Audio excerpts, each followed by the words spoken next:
10 seconds later, I'm admitting all the participants.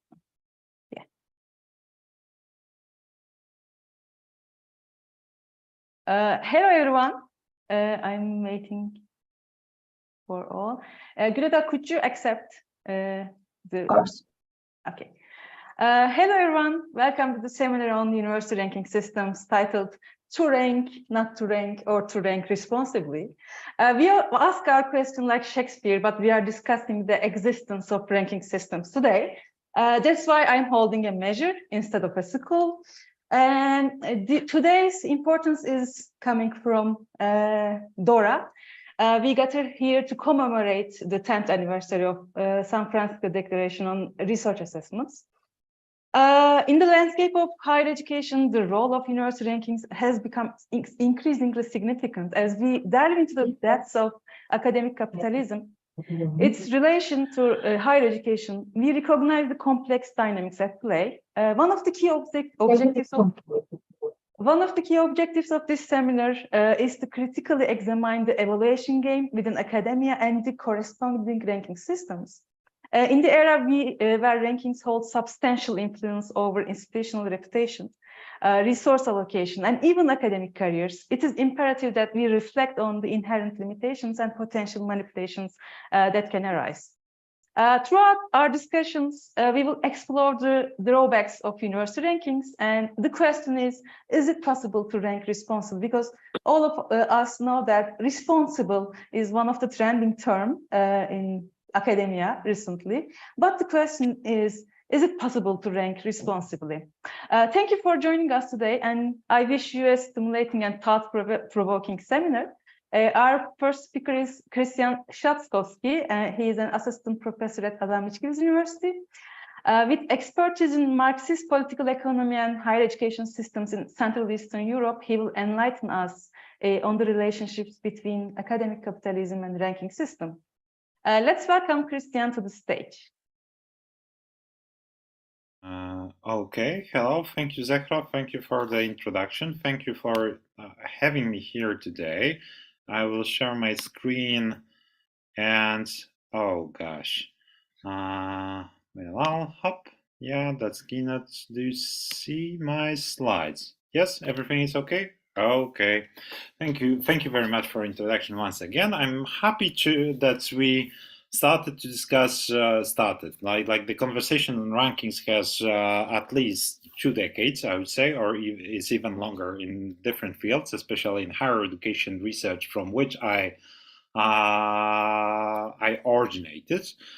Today I would like to draw your attention to the function that rankings play in establishing and promoting academic capitalism all over the world. And I would like to do that quite briefly. This is like a super large topic to be covered, but I would like to simply emphasize a structural moments that probably will give us some food for thought for the further discussion in the discussion part. So, wait, why it? Yeah, oh, sorry, it's super slow, I need to click. So how I understand academic capitalism here, because I understand it in quite specific terms. Like in classical definition, academic capitalism refers to market and market-like activities of actors within the public and private higher education sectors. So like researchers acting to generate some funds, accumulate some money, institutions looking for funds. This is like capitalism understood as a behavior and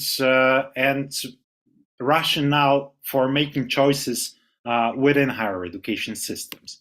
At the same time, scholars like Simon Marginson emphasize that especially due to a specific nature of higher education institutions, universities, that means they're looking for prestige and status resources, like being prestige maximizers, like looking for prestige, engaging in the prestige games, concepts like, for example, Marxian notion of capital are incompatible with higher education reality. It means that higher education institutions and actors cannot be involved in profit maximization or accumulation of capital. Therefore, there are no space for I don't know, like things such awful like exploitation in higher education,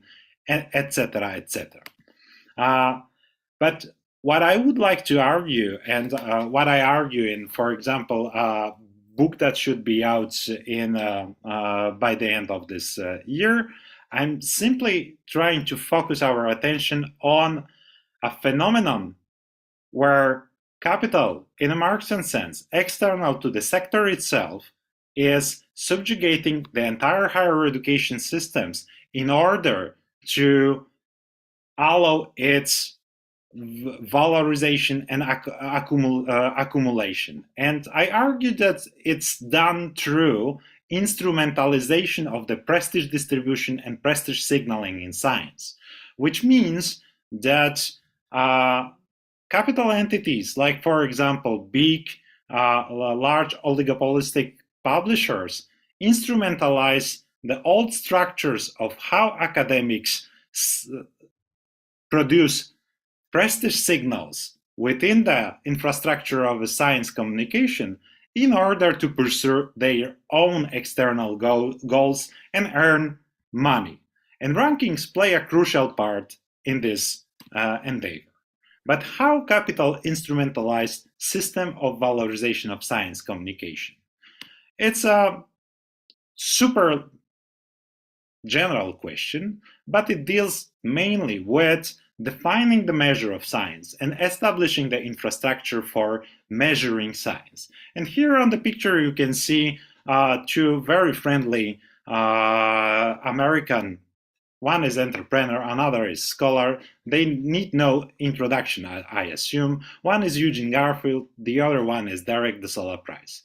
And with the need to measure science and indicate the frontiers of science in the face of exponential growth, I simply claim that this is the moment where when these two people met, like Garfield and Derek de Sola Price, something substantially, qualitatively changed in the Western reality of science. I mean that with the development of Science Citation Index and all the practical tools around it developed for solving the measurement problem of science, something qualitatively changed in the higher education and science reality in the its Western part. I mean, especially with inclusion into journal citation report, a first list of index journals presented with the calculated journal impact factor, a process of measuring and valuing the science infrastructure started and developed since then, allowing capital and especially capitalist publishers to identify the valuable outlets that they can acquire and control, giving a start to the process of oligopolization of academic publishing landscape. But it was not the only change that happened historically about this time, in the 60s and 70s. The other aspect that is crucial for understanding the role that academic rankings play in the current science and environment is the process of equalization of prestige with citation, and making prestige a coin, a currency within science, and allowing like making a claim that what Science Citation Index allowed to visualize is a sphere of visualization of contribution to science and visualization of the prestige relations in academia. And Robert Merton and his followers, his his Columbia group, including, among others, Harriet Zuckerman or Brothers Cole, contributed to the process of establishing a general ideology of a contemporary academic capitalism. I mean, ideology that equate prestige with citation and presented science as a race for prestige, like measured through citation counts.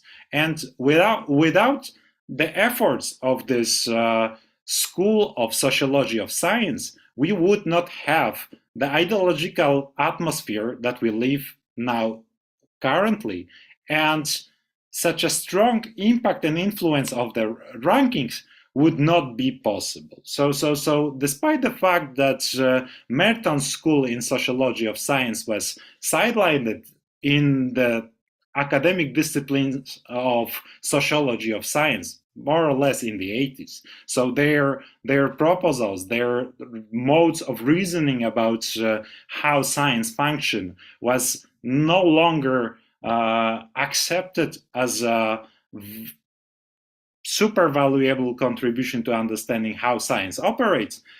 Mertonians remained influential at the level of shaping the ideological phase of science and the atmosphere in which rankings are functional and embedded within the contemporary science sphere. So moving forward, so these two historical references was needed to understand the reality in which we live right now. I mean, reality of rankings, rankings which relies on specific sources of data and which makes the interest of commercial publishers simply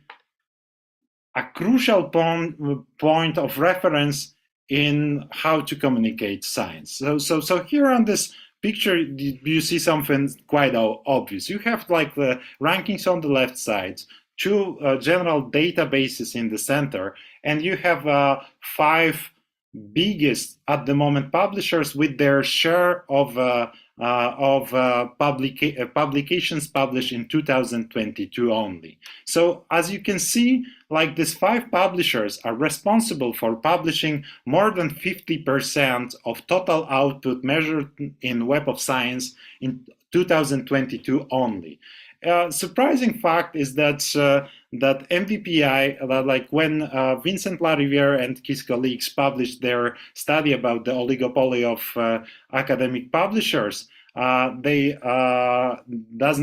did not include MVPI, but right now it has nearly 10% of general market share, and rankings play the function of reinforcing the commercial publisher interest. Universities all over the world and ministries of higher education systems relying on databases to measure the science output of their researchers struggle in a race for prestige to take the positions in specific rankings. But no matter how we play this game of struggling for rankings positions, we this way or another reinforce the general position of commercial academic publishers that control this publishing landscape. And there are like spheres where their interest is reinforced. When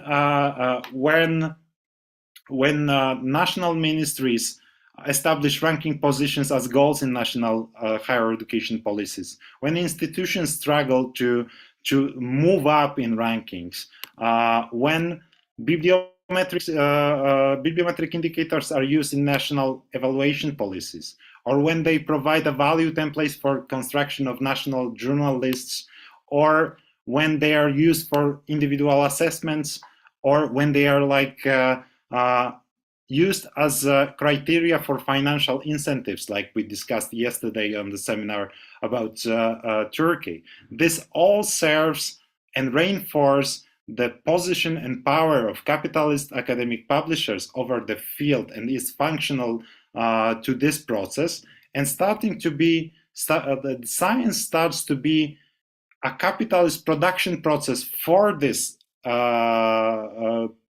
publishing players, which also play an active role in shaping this landscape through simply sponsoring conferences about how to measure science, their institutional lobbying, the funding of institutes for research, and they simply reinforce their interest. So I claim that we need to discuss about rankings within this context. For targeting rankings as entities in themselves, like as a sole separate being, will not help us solve the problems that rankings cause. So for the question to rank or not to rank, I would say, like, we need to leave rankings behind. We need to find another way of thinking about value in science, because rankings do not serve science and higher education in any way. They reinforce competition, accelerate academic labor, and form the backbone of academic capitalism. Therefore, to conclude this short intervention, I would say that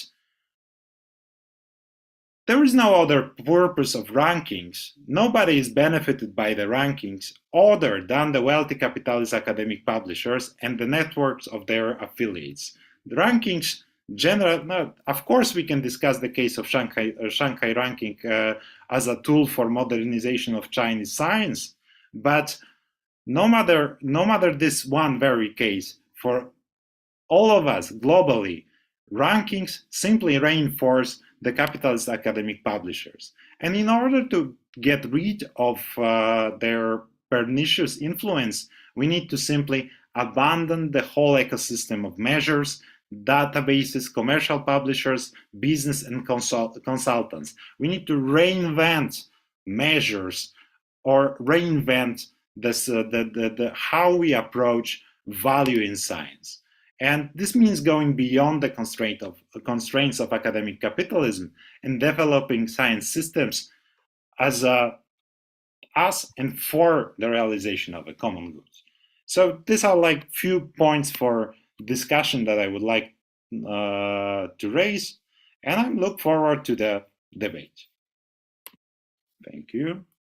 Thank you very much, Christian. We will have a long question and answer session at the end of the seminar, because our program is like that. First of all, we heard something about higher education system, and now we are ready to learn something about evaluation game in the academia, and then the ranking systems, the basics of ranking systems. So our next speaker is Emanuel Kulczycki. He is the head of scholarly communication research group at Adam Mickiewicz University.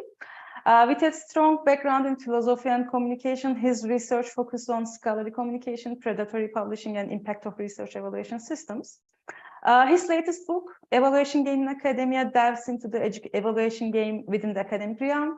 Today, Emanuel will share his profound insights and research findings, shedding light on the challenges and dynamics of this game. Emanuel, the floor is yours. Thank you, Zehra. Hello, everyone. I will share with you some insights regarding the evaluation game. The evaluation game is the concept which I try to suggest because I do believe that in investigating and reflecting on consequences of university rankings and research evaluation regimes, we lack a proper concept to describe the behavior of researchers who play the evaluation game. They do it in line with the evaluation rules, and they do not game the system. So to show you, to describe you the evaluation game, what it is and how it is different from gaming, let me start from two short stories. So the first story is related to the life and achievements of Emily. Emily published several articles between 2013 and 2015. And during these 3 years as a scholar, she moved from one European university to the other European university. So it is a typical way of doing science for many postdocs. So it's normal, however, Emily existed only as a false identity of a Czech professor. And she was quite successful, having co-authored several publications in journal with this professor. And this professor, Emily's creator, published and co-edited 17 monographs and more than 60 journal articles in just 3 years period. And Emily served to give publications a more attractive look through her prestigious affiliations. And the creator of Emily published some papers with superiors who were also subjected to the same publication pressures, which co-created the idea of Emily as a facilitator for publishing in more prestigious journals. And to some extent, this was a convenient way to play the evaluation game or game the evaluation system. And I do believe that this case shows that it's difficult to say something about the moral consequences for academic community without talking about the institutions which produce the pressure, and institutions will give or not give the resources to produce science. But let me tell something about the second story. The second story, which starts for 19 minutes before midnight, October 21st, 2014, when senior members of a medical faculty of Imperial College London received an email. And in this email, Professor Stefan Grimm wrote, "If anyone is interested how professors are treated at Imperial College, here's my story." And the email was said to be sent a month earlier. This was how Stefan Grimm planned to inform his colleagues of the reasons for his decision. Professor Grimm was found dead on September 25th after being told he was struggling to fulfill the metrics. And before his death, Grimm was told that his grants had ended and he had not obtained new ones. He was the professor who submitted the highest number of grant applications on the entire campus. And he learned during the discussions with his superiors that despite this, he had to generate at least £200,000 a year. And the problem is, as Professor Grimm stated in his last email, he had never been informed of this before and does not remember this requirement being a part of his contract. And those two stories of Emily and Professor Stefan Grimm manifests or represents the symbols of two driving forces which enabled the emergence of metric-based research evaluation systems, university rankings, and all regimes which try to control, govern, and direct research in the current science. That is metricization and economization. There are two sides of the same coin. However, metricization is a process of reducing every aspect of academic activity to metrics, And the second step is reducing all scholarly activity to publication output. So at the end, we have only metrics regarding publication output, and this must, for example, policymaker, represents the whole scholarly activity. And the other part of this coin is economization, that is focused on using funds for science to boost the economy while ensuring accountability. It is one of the key concepts here of the science sector comparable to other market sectors. And those two forces drive us to build university rankings, to use metrics without a proper control of our peers. So how does metricization and economization as those two forces change the perception of communicating research? So we know that as scholars, we read a lot, we discuss those readings, we organize seminars like today, and this is the process which is internal to the research itself.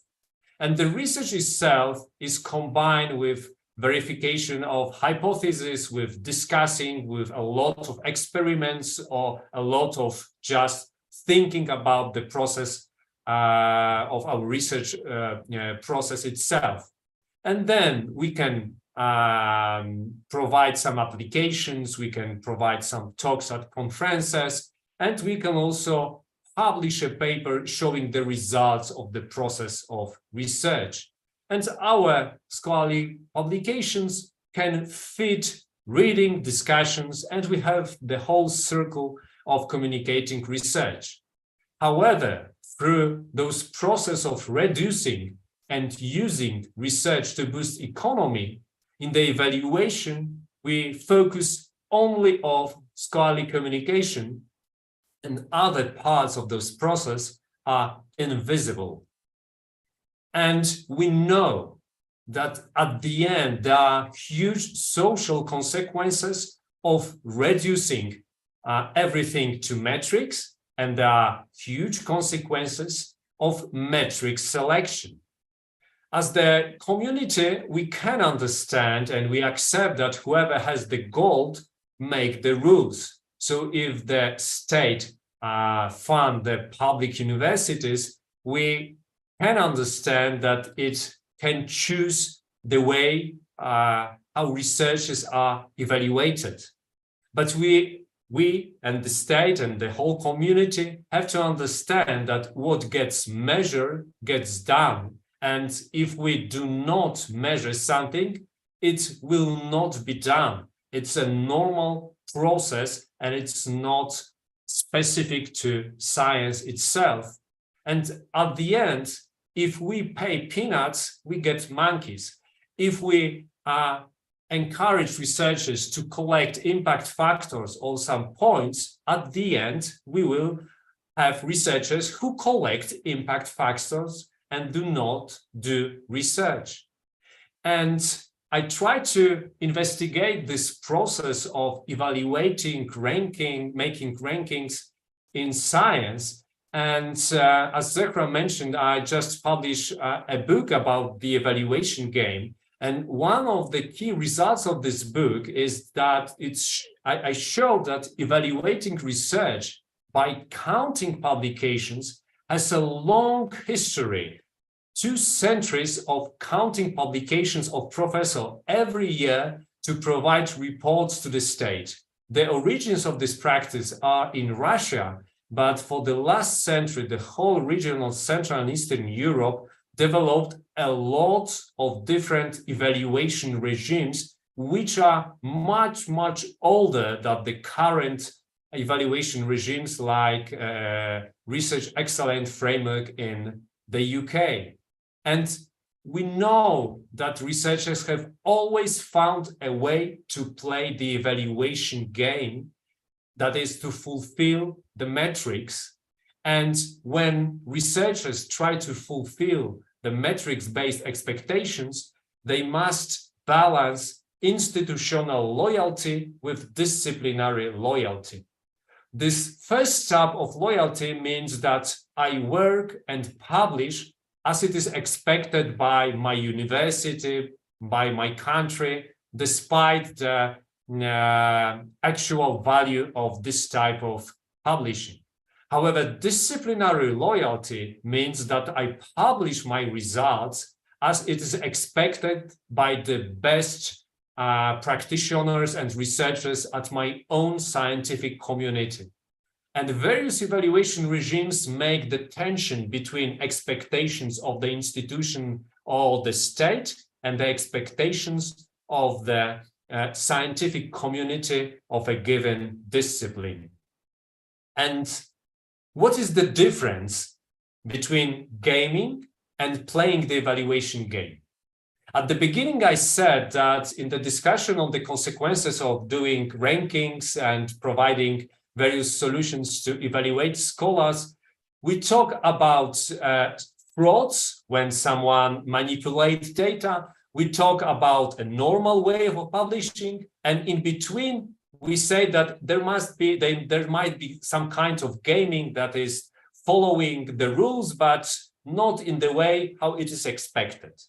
However, I do believe, after investigating the consequences of evaluation regimes for over a decade, that we lack of the concept, which I try to now explain to you, that is concept of the playing the evaluation game.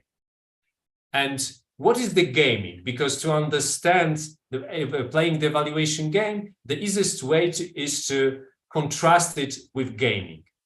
So gaming is a strategy to maximize profits, including financial one, resulting from, for example, some incentive regimes, which is fully in line with the rules, but it's often combined with finding loopholes in the legal system through unforeseen but permitted interpretations of the rules.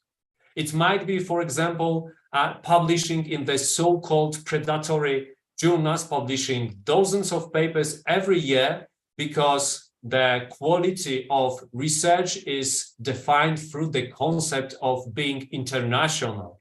So a journal in a foreign a paper in a foreign journal fulfill the expectations of being international. So gaming, although perfectly legal, can be seen as unethical in that it violates scientific ethos, that is this disciplinary loyalty. So when we say that someone is gaming the rules, it means that it's fully in line, but someone do it to maximize profits.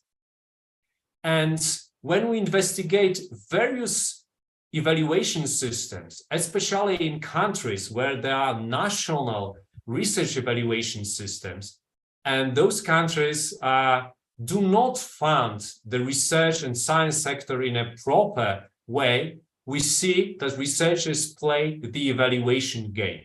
So the evaluation game, like gaming, is fully compliant with legal principles, but it's not as easy to evaluate in moral terms as gaming is. So the goal of players, that is researchers, of this evaluation game is most often to maintain the status quo, that is, keep their jobs, meet evaluation requirements which are expressed by the metrics by following the rules at the lowest possible cost, not to maximize profits. So they published in various journals, they produce a lot of book chapters, and at the end, they don't get an award, but just they keep their jobs. And following the rules at the lowest possible cost is crucial in distinction between playing the evaluation game and gaming. And assessment of ethical aspects of playing the evaluation game, however, must take into account additional structural dimensions, that is, how the institution whose rules are met through playing the game provides resources for the work needed to meet its requirements.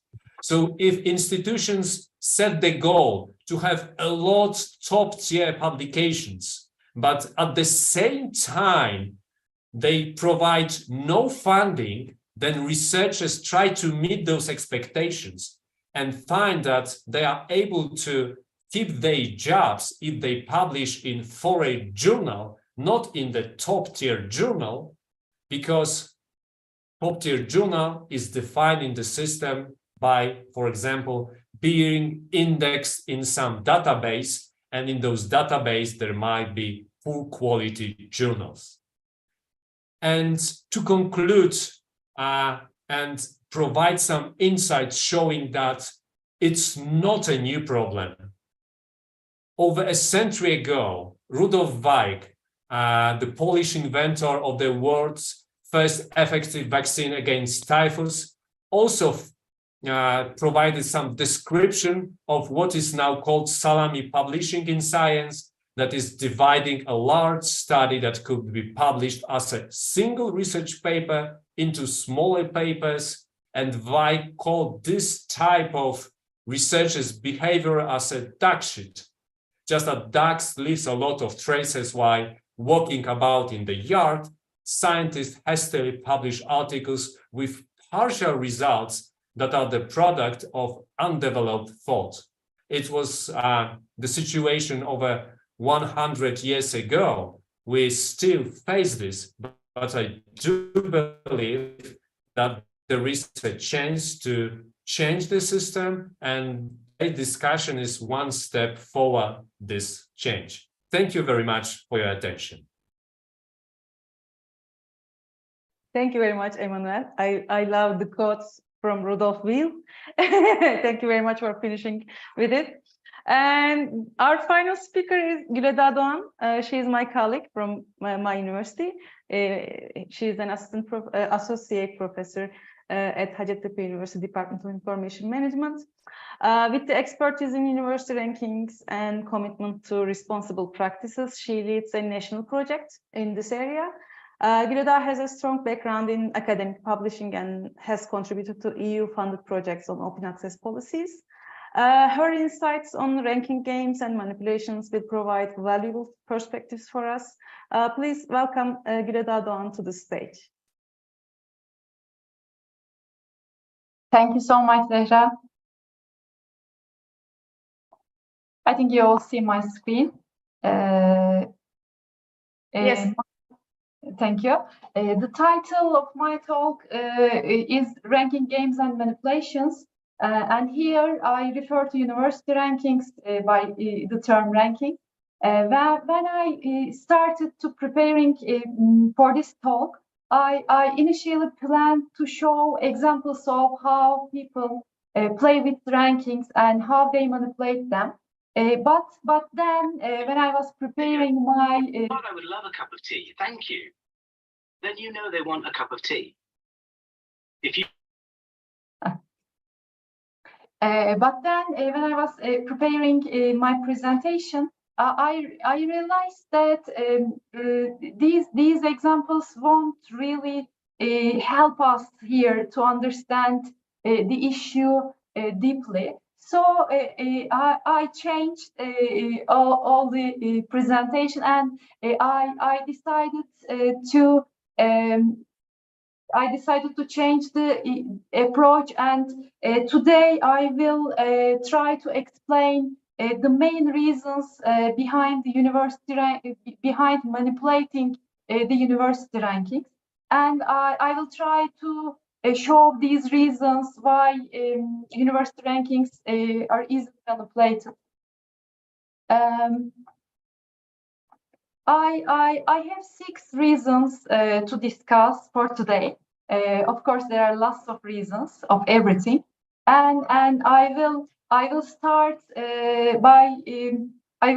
by talking about why some university rankings are more popular or well known from the others, even though there are many different rankings available. For example, we have more than 20 international university rankings. When we heard about rankings, we often think of Times or QS rankings firstly. The other reason is that rankings tend to focus on only one aspect of universities, which is research. However, universities have other important missions such as teaching, such as community involvement. The other issue I will talk about today is how rankings create their ranking list. They use different indicators and assign some weights to these indicators, and they create a ranking list. And we interest about that ranking list. We interest about the conclusion, about the result. But it's not always clear how they come up with these weights. So I will talk about this a bit. And another problem is that rankings, some of the rankings, based on surveys, and these surveys can be biased, and they are not really transparent. And this means that the data that used might not be so reliable. Overall, rankings have many problems. The survey-based data is a methodological problem also, but they have many methodological problems. And if we do not avoid rankings and we want to use them, we need to be careful when using them and when making decisions, important decisions, using these rankings. So I will talk about these 6 issues briefly. When you search for international university rankings on Google, you'll find that QS and Times have far more results compared to other rankings. However, this is only one aspect of this situation. If you look at it from a different angle, you'll discover that these popular rankings lack transparency, fail to measure important factors accurately, and lack proper rules and management, as you also see in this visual. Liz Wiegand and Richard Holmes shared these initial findings from the eNorms Research Evaluation Working Group's effort to assess how responsible international university rankings are. These 2 pictures are created for same rankings, but they really look different from each other. The reason why Times and QS rankings appear at the top of Google search results for international university rankings is because they were some of the first to create such rankings. We all know this, but I think this is also because of commercial influence and because of Matthew effect that we see for citations also. However, these rankings prioritize making money over responsible ranking practices. We are also aware of this. And unfortunately, important decision-making documents often use the popular rankings instead of the more responsible rankings. In Turkey, I have examples from Turkey, how we use rankings in policy documents, in information, for important decisions. In Turkey, if you want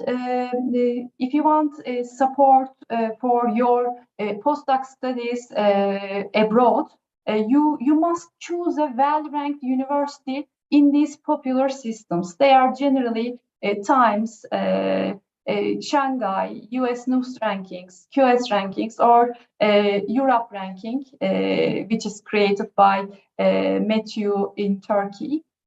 The main research funder in Turkey, another example, the Scientific and Research Council of Turkey, has a program that encourages qualified researchers to come back to Turkey from abroad and study at universities, industry institutions, public organizations, or research institutes in Turkey. To be eligible for this, your current institution must be ranked within the top 100 according to Time and QS field-based rankings. This means that even if you are a good and if you are a qualified researcher, you may not have the chance to study in Turkey if your current institution is not labeled as well ranked by Times and QS ranking. To speak more frankly here, we can say that Turkey misses the opportunity to benefit from your expertise if your institution is not ranked by Times or by QS. I conducted extensive research on rankings during my PhD studies, and I continued afterward. I found that Times and QS create the most diverse ranking compared to other rankings. And interestingly, despite having similar methodology, Times and QS, they produce rankings that are significantly different also from each other. Furthermore, even within their own rankings, they lack consistency. It's not uncommon for a university's rank to increase by 500 positions or to decrease by 500 positions in just 1 year. And universities have 3 main goals: teaching, research, and community engagement. When we look at international university rankings, we notice that most of them pay a lot of attention to research aspects. They focus on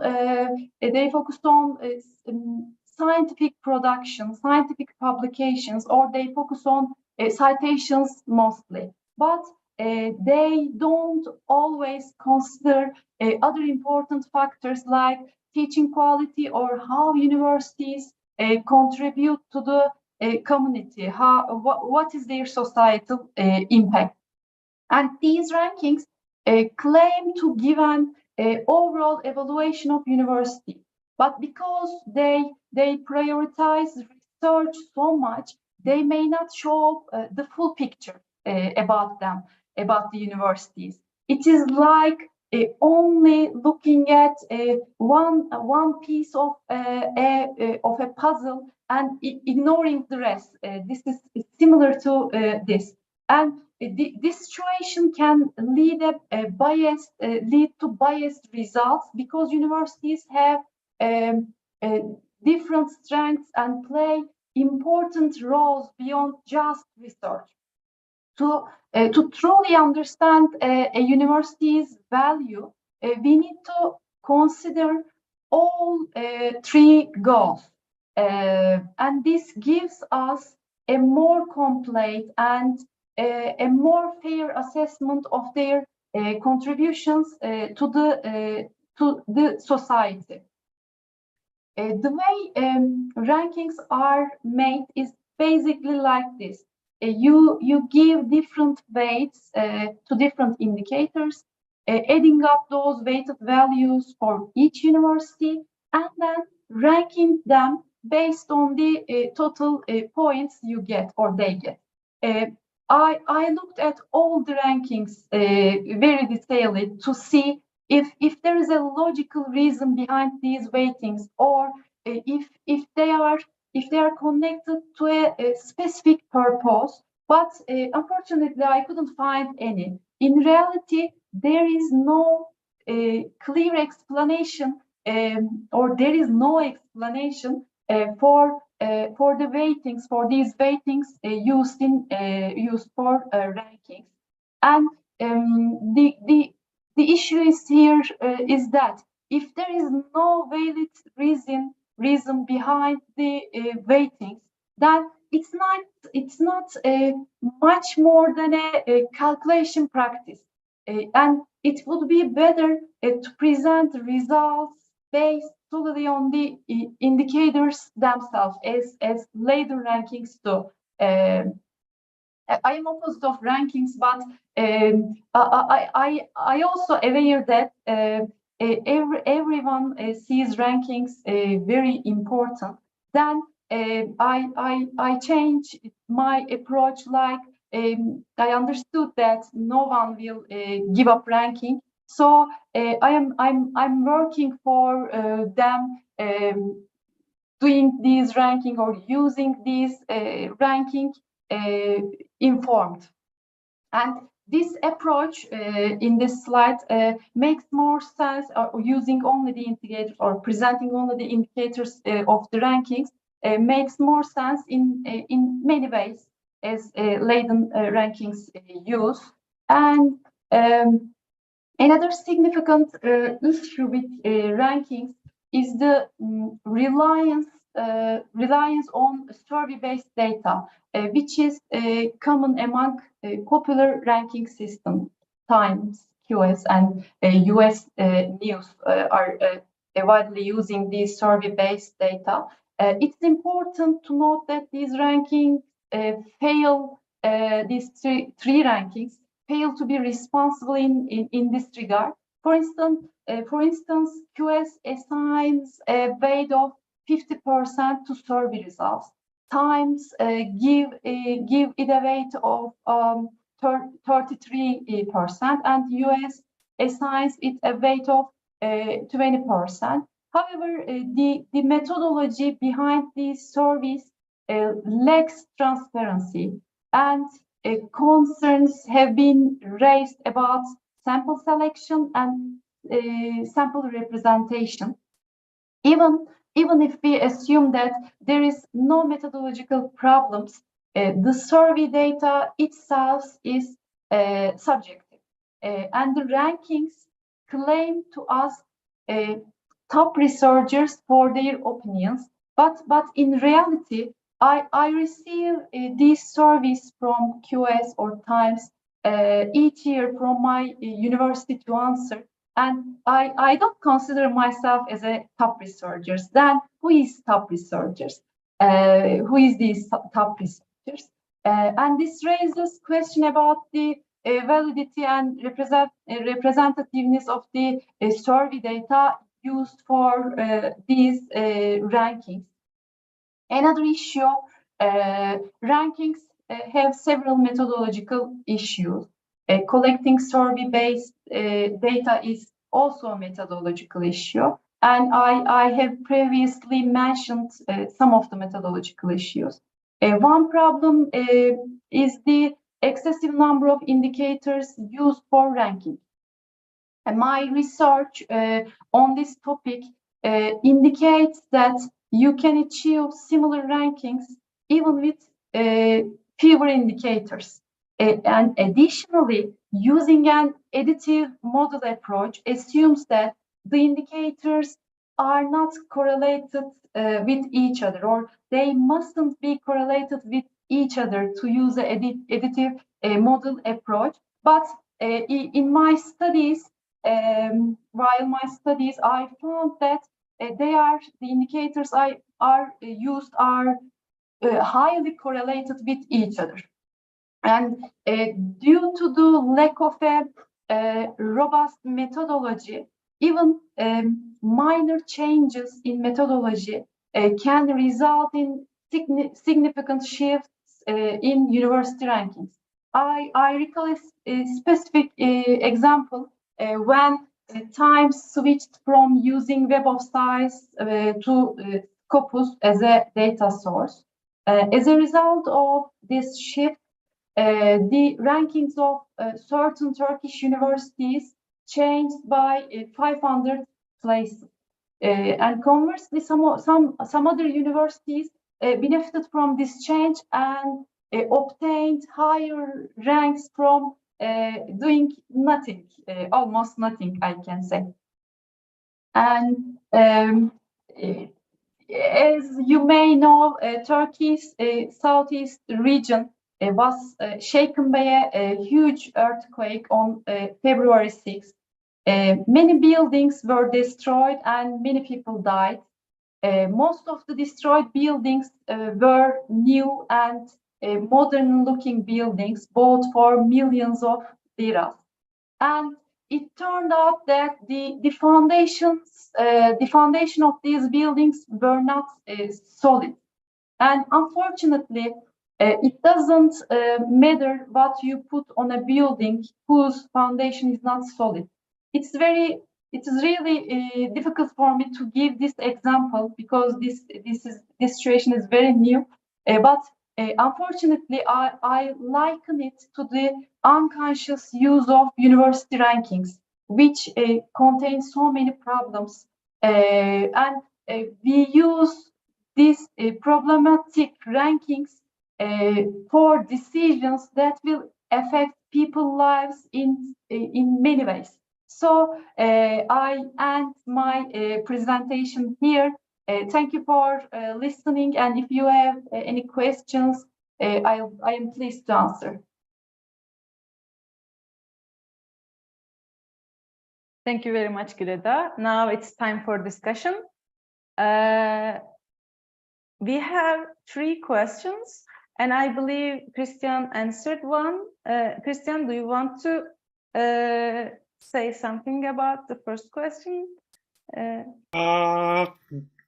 You know, like the question is, maybe not everybody read the question in the chat. How can we convince university leaders to abandon rankings? Like, it's contrary to what Guleda said, but I would refer to the example that she used at the end of presentation. As researchers, we need to be earthquake that shakes the foundation of rankings and make them disappear once and for all.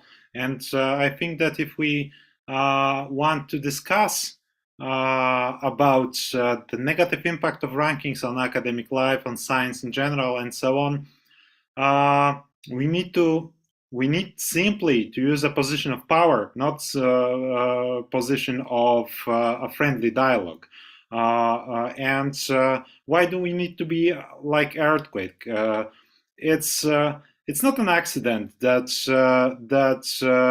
new houses in Turkey collapsed while the older, relatively well-constructed remained.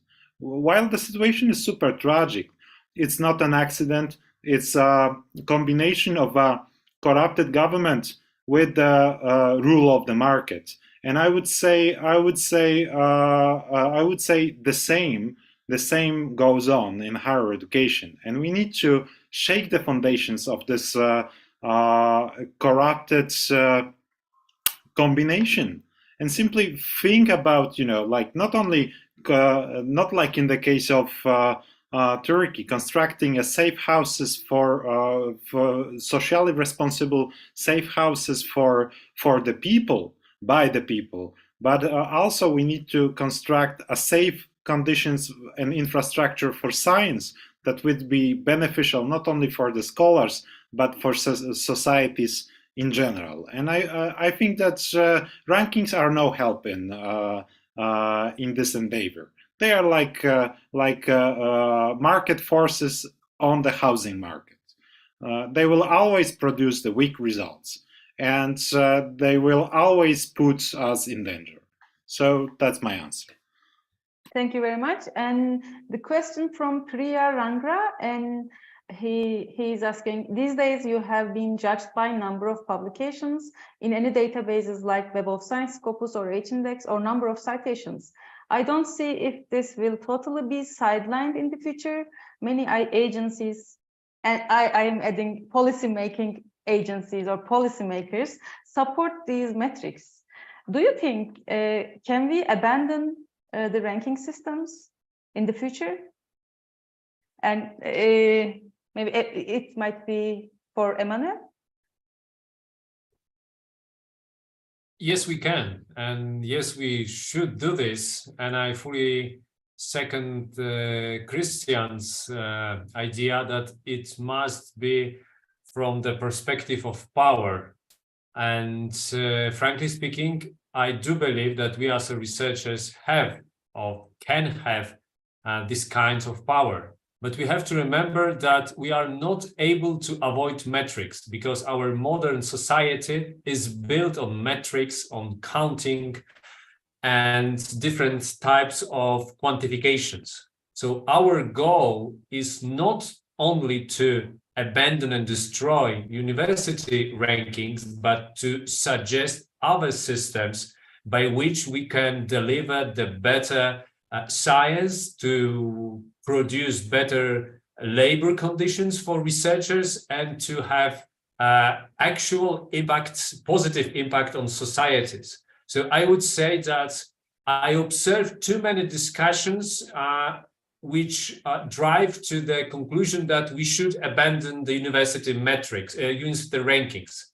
That's not true, because at the same moment, the biggest companies and corporations will provide a different tool. So I think that we should combine those perspectives. We should provide different solutions. They might be based partially on metrics, but only partially, and those metrics should not be governed and collected by the private companies where everything is hidden, because it's not true that the biggest databases are transparent. They are not. Everybody who work with university ranking data, Web of Science or Scopus data, know that there are so many hidden things that we actually don't know how some indicators are built. Thank you. Thank you very much. And one question from Özgür Kadir Özer. He is asking that, can open science applications, particularly preprints, contribute to making the evaluation process more transparent? It appears that researchers without tenured positions and sufficient funds, especially early career researchers, must play the evaluation game. Otherwise, there were few opportunities for them to survive in academia. I believe this question is for Güleda and Emmanuel. Maybe we can use this order. Güleda. First of all, I want to make an addition for the previous question. We almost all, I think, work in universities. And for example, I teach research methods in my university, in my department. And I teach about basic statistics or basic research methods. But on the other side, my university wants to judge me with indicators, with rankings, which is full of methodological problems. But on the other side, I teach methodology for the undergraduate students. This is not fair, I think. This is not right, I think. For the other question from Özgür Özel, I am checking the question again. Yes, open science. I believe that open science applications, preprints, or contribute to making the evaluation process will help to make this process transparent. I don't, for example, I don't think that predatory publishing is a new problem. It was always there, but it was hidden in somewhere.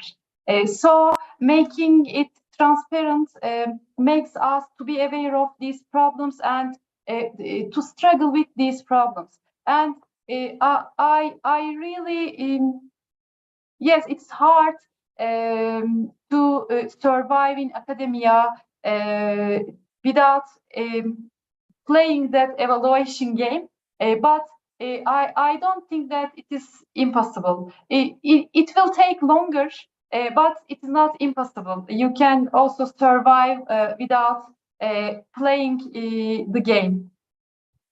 Emmanuel? open science is one of the steps we need to take, and opening not only publications but data and metrics is important. However, I see after dozens of several years that open science has been hostile taken over by commercial publishers and companies. So we have to be very persistent in our aim of opening everything and not giving everything to commercial publishers. And what is also important for researchers and institutions not from the central countries is that sometimes we say that when everything will be open, everyone will be equal, but it's not true, because in science, we need some kinds of prestige and reputation, and it's not equally distributed now, and it will not disappear with providing open access and open science to everything. So I think that we also have to remember that we need those mechanisms by which we will not marginalize ourselves by going to full opening of every aspect of publications and scholarly work. Thank you very much. And are there any questions from our participants? We still have 25 participants, and we found 40 during the seminar. We are very happy about the participants. Thank you very much. If you have any questions, please raise your hand and ask it yourself.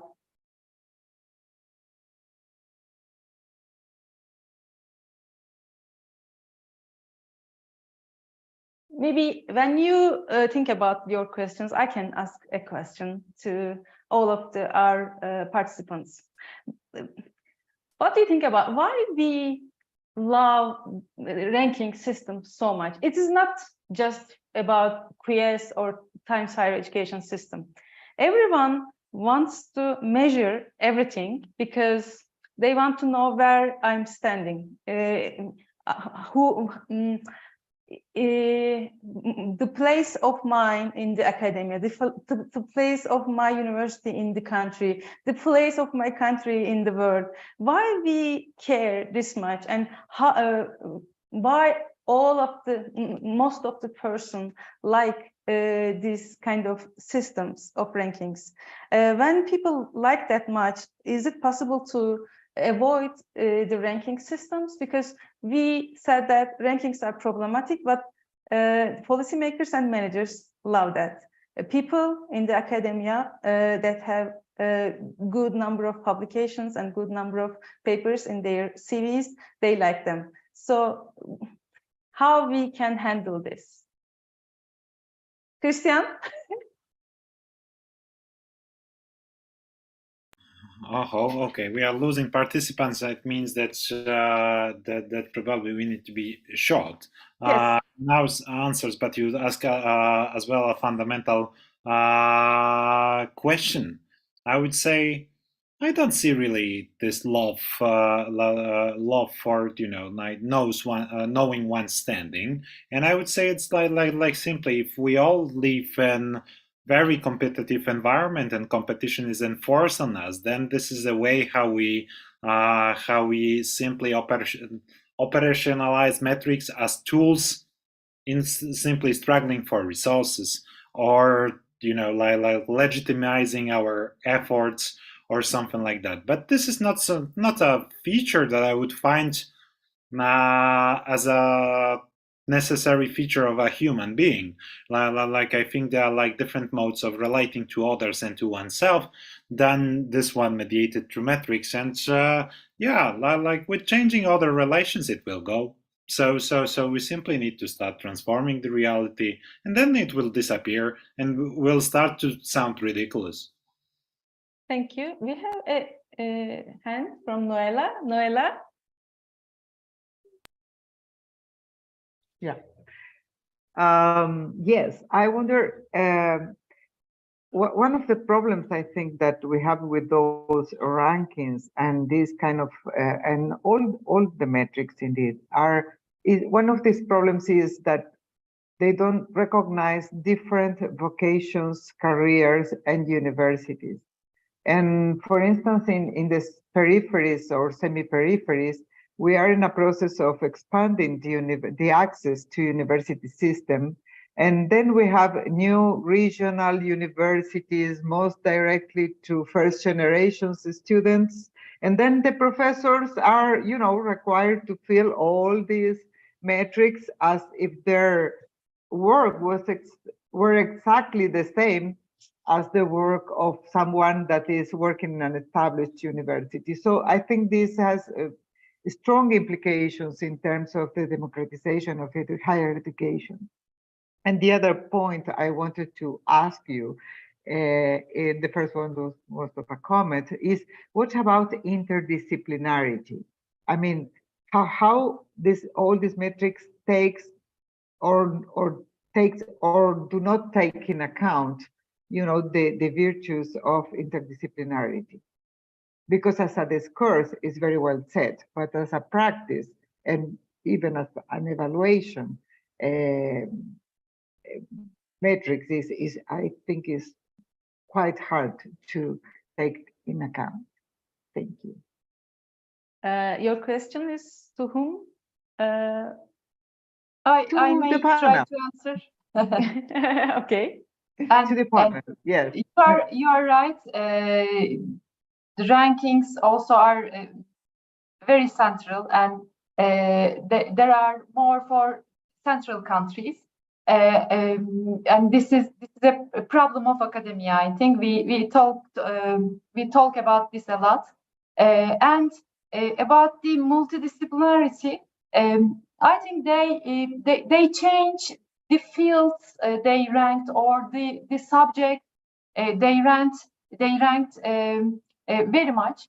And I think this changings of the fields, increasing the number of fields, decreasing the number of fields, or changing the field classification is about what you said in your question. They are not sure about anything because it's not something that you can be sure. But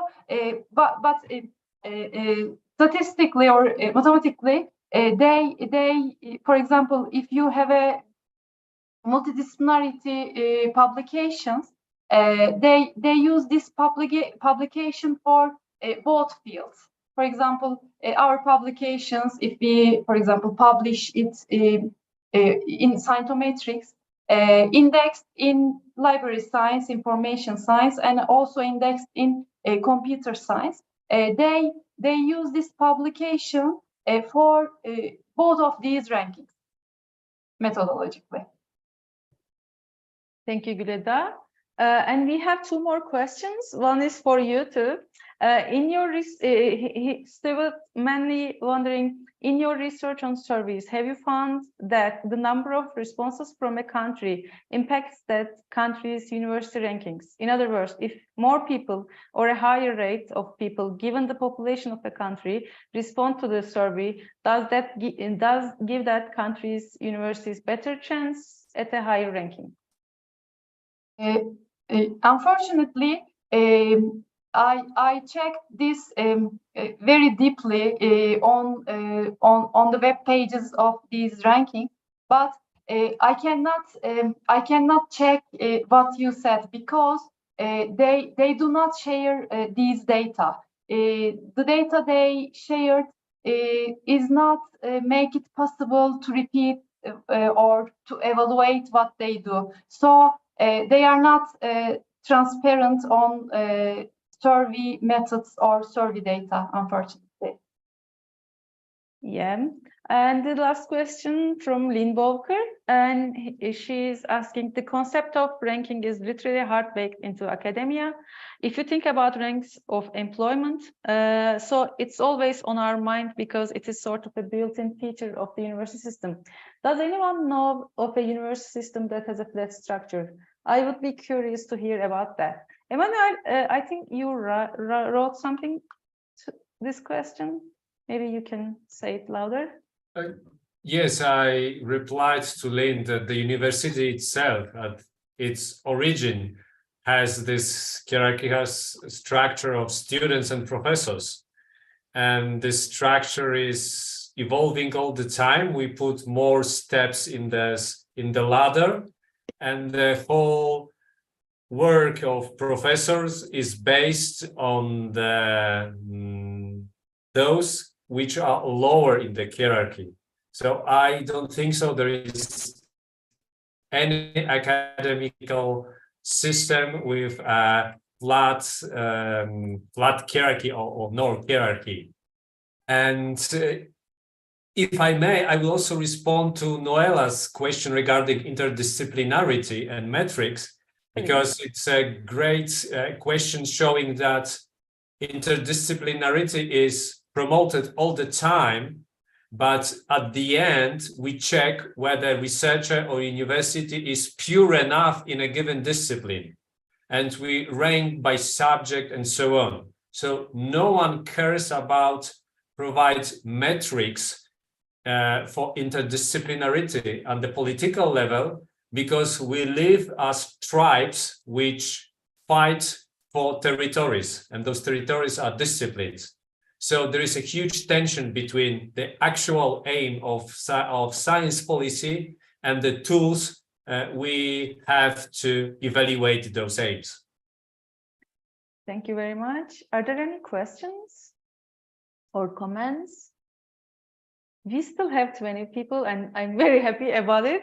And I think it's time to say goodbye and close the meeting. And I'm very happy to have you for our seminar.